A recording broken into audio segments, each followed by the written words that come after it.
horumarka dalku waxa uu ku jiraa qoyska oo hagaaga. Hagaaga qoyskuna waxa uu ku jiraa lamaanaha oo aqoonta qoyska yeesha.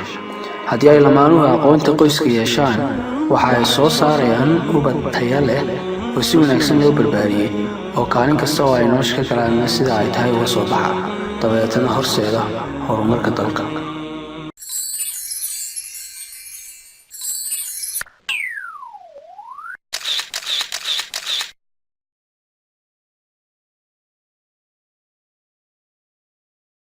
maanta waxaynu soo qaadan doonaa cilmi baaris muhiim ah oo ay tahay inay wax ka ogaadaan lamaanaha isqaba iyo kuwa guurdoonka ah ee aan weli isguursan. waa cilmi baaris lagu sameeyey 200 oo qoys oo isguursaday xilliyo kala duwan laga soo bilaabo 1940 ilaa 2014. waxaa laga sameeyey magaalo ka mid ah magaalooyinka ku yaala wadamada Carabta, waxaana sameysay maxkamadda ku taala isla magaalada ayada. cilmi baaristan waxa ay ka koobnayd gebigeedaba hal su'aal.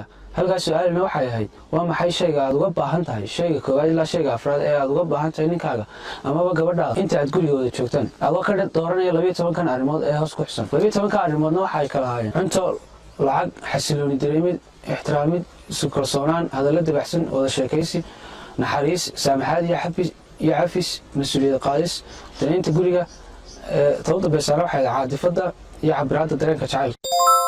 haddaba haddii aynu eegno jawaabaha ay raggu bixiyeen, arrinta ugu horreysa ee ay ugu baahi badan yihiin raggu 95% waxa ay doorteen shayga ay gabadha uga baahan yihiin inay tahay danaynta guriga. gabadh guriga danaysa oo ka warhaysa oo ka soo baxday mas'uuliyadda guriga. ninku had iyo goor dibadda ayuu ku maqan yahay. ilaahay waxa uu saaray mas'uuliyado tiro badan, marka ninku intaa ku mashquulsan yahay mas'uuliyadaha tirada badan leh xagga dibadda kaga xidhan. waa muhiim inuu ninka intaa guriga ka maqan yahay uu helo gabadh guriga sii kaabta oo ka sii warhaysa. haddii kale ninka waxay u noqonaysaa inaanu u niyad samayn gurigiisa iyo waxa ka jira. ilaahayna subxaanahu wa tacaala waxa uu ammaanay dumarka eheljannaha, waxaanu ku ammaanay mid ka mid ah waxyaabihii ku ammaanaya oo ahayd inay guriga ku sugan yihiin. ilaahay qur-aankiisa waxay ku yidhi aayad ay micnaheedu tahay dumarka eheljannuhu waa dumar indhawaaweyn oo had iyo goor ku sugan guryahooda. nin kasta oo meel sare gaadhay waxaa meeshaas sare gaadhsay oo ka qayb qaatay waa gabadhiisa. waa haddii waxaas leeyahay sababtu wax kale maaha. sababtu waxa weeyaan waayo waxa uu helay cid guriga ka sii qabata oo halkaa ka sii kaabta. sidaa daraaddeed waxaa muhiim ah inay waalidiintu ku tababaraan hablahooda danaynta guriga, sidii ay u danayn lahaayeen guriga, sidii ay u qaadi lahaayeen mas'uuliyadda guriga inta ay ku sugan yihiin guriga hooyada. waxaa sidoo kale muhiim ah in lamaanaha xaasleyda ay had iyo goor muujiyaan danaynta guriga iyo ka soo bixista mas'uuliyadda guriga. arrintaas waa arrinta uu ninku ugu baahi badan yahay inta uu ku sugan yahay guriga dibaddiisa. haddii aanay gabadhu arrintaasay tahay uga soo bixin, waxa hubaala oo la isla hubaa inuu ninkaasu gabadha ama furi doono amaba ay ku kalifi doonto inuu guursado gabadh labaad. baahida labaad ee ay ragga badankoodu wada doorteen ee ku jirtay 12 baahiyood aynu soo sheegnay waxay ahayd baahida cabiraadda dareenka jacaylka. waxaa doortay 80% raggii jawaabaha bixiyey. waa run oo dumarku raggooda waa ay jecel yihiin, laakiin dumar fara badan waxaa ku adag inay dareenkooda u cabiraan raggooda. raggu had iyo goor waxay jecel yihiin gabadh dareenkeeda u cabirta oo u soo bandhigta.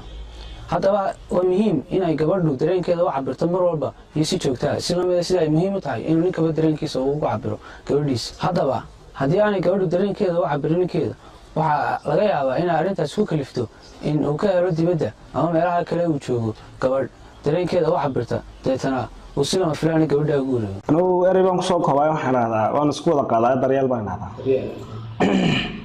waxaa ka mid ah kow inuu qofkii bilaabankii awlaaddii rabbi raxmaan baa hortahay. qofkii adeecidiisiina meeshu way kusoo gelaysaa. adeecid ay ku soo hesho waxaad noqonaysaa qof hadii jeer satisfaction oo qanacsan.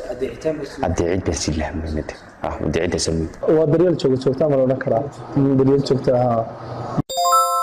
arrinta saddexaad ay raggu doorteen waxa ay ahayd ixtiraamid. 75% ka mid ah raggii ka bixiyay jawaabtaas su'aasha waxa ay doorteen in uu ninku ugu jecel yahay. arrinta saddexaad ee ugu jecel yahay ay tahay in gabadhiisu samayso ay tahay in ixtiraamto. ixtiraamku waa arrin muhiim u ah nolosha qoyska, waana mid ka mid ah tiirarka ay ku kala socoto. waa mid ka mid ah waxyaabaha ay ku kobcaan jacaylada lamaanuhu. sidaa daraaddeed waa muhiim inay gabadhu ninkeeda ixtiraamto. gabadhu mar walba ha iska ilaaliso in aanay ninka u muujin ixtiraam darro, in aanay liidin, in aanay had iyo goor barbar dhigin ragga kale oo aanay odhan ragga kale oo saasay sameeyeen adigu maxay saas sameeyeen, amaba in aanay wax ka sheegin ama aanay hoos u dhigin ehelka uu ninku ka soo jeedo. waxaasoo dhan waxa ay dhaawacaysaa ninka, taasna waxaa laga yaabaa inay hadhow wax yeesho jacaylkii iyo xiriirkii labadooda ka dhexeeyey.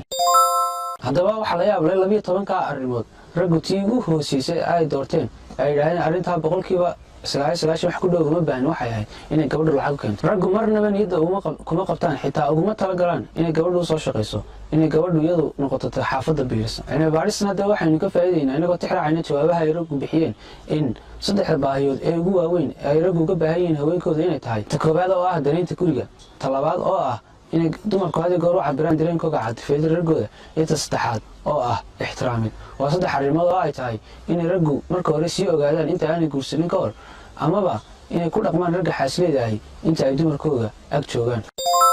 haddii aynu eegno jawaabaha ay bixiyeen haweenku su-aasha la xidhiidha waa maxay shayga aad uga baahi badan tihiin ee aad uga baahan tihiin ninkiinu, arrintii koowaad ee ay ku bilaabeen waxay ahayd mas-uuliyad qaadis. boqolkiiba 95 haweenkii buuxiyey su-aalihii la weydiinayay waxa ay doorteen in ninka shayga ugu horeeya ee aadka uga baahan yihiin ay tahay nin mas-uuliyaddooda qaadi kara. haddaba nasiib xumo waxaa jirta rag fara badan oo aan gurigooda ka horhaynin mas-uuliyad ay qaadaan iska daaya. mas-uuliyad darradu waa mid ka mid a waxyaabaha qoyska burburiya. sidaa daraaddeed waxaa muhiima ninku si kasta oo u mashquulsan yahay inuu u sameeyo saacad u gaara guriga si uu u xisaabiyo ugana soo baxo mas-uuliyadda uu ilaahay saaran. si ay meesha u jirto isla xisaabtan la xidhiidho isaga iyo ubadkiisa, iyo xaaskiisa. haweenku waxay ugu jecel yihiin nin mas-uuliyadda sideeda uga soo baxa, nin carruurtiisa la xisaabtamo, nin habeenkii markuu guriga yimaado weydiiya wixii carruurtooda maanta u soo qabsoomay, laylisadii loo diriyay si uga shaqeeyeen, ka caawiya waxbarashada iyo waxyaabaha ku adag. marka waa muhiim inuu ninku mas-uuliyadda qoyska sideeda uga soo baxo. inuu nolosheeda daboolada mas-uuliyadda nolosheeda hadduu daboolo gabadh waxay uga baahan tahay inuu nolosheeda daboolo keliya gaabka nolosha uu kaga jira isagu uu daboolo waqtiga ay wada joogaan. inuu mas-uuliyaddeeda qaado ayay u jeceshay.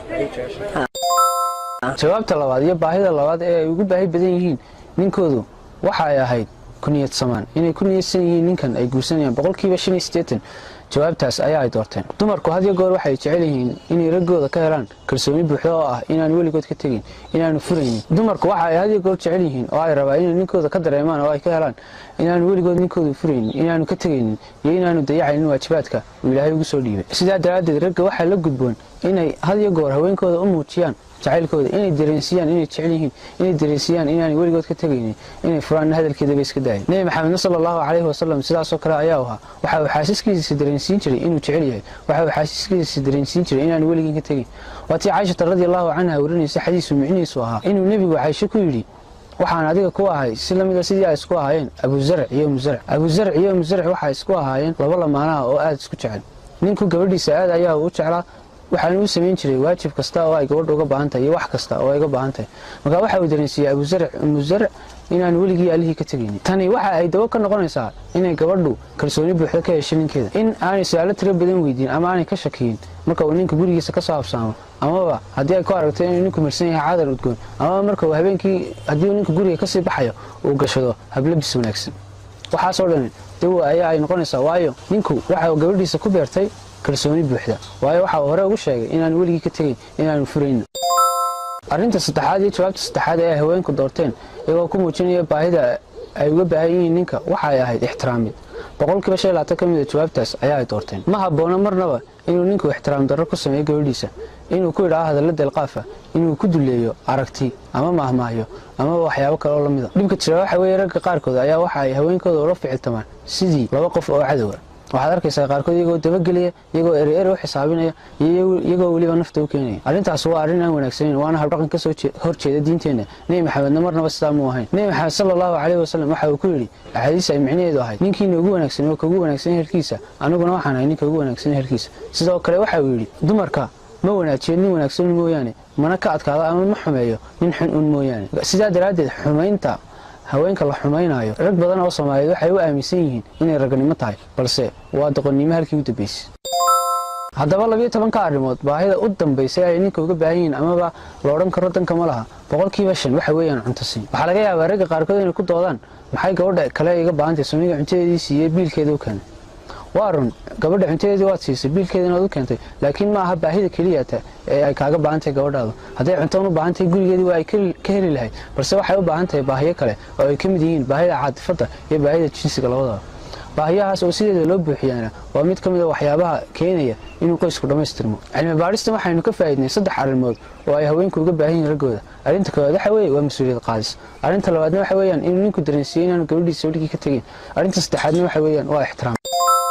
nolosha qoyska gebigeeduba waxa ay ku dhisan tahay baahiyo la isku dhammaystirayo mid walba baahida uu hayo kan kale ayaa ugu dhammaystiraya sidaa daraaddeed waxaa habboon marka horeba lamaanuhu inay aqoon u yeeshaan baahiyaha tirada badan leh ee isku hayaan si ay hadhow isugu dhammaystiraan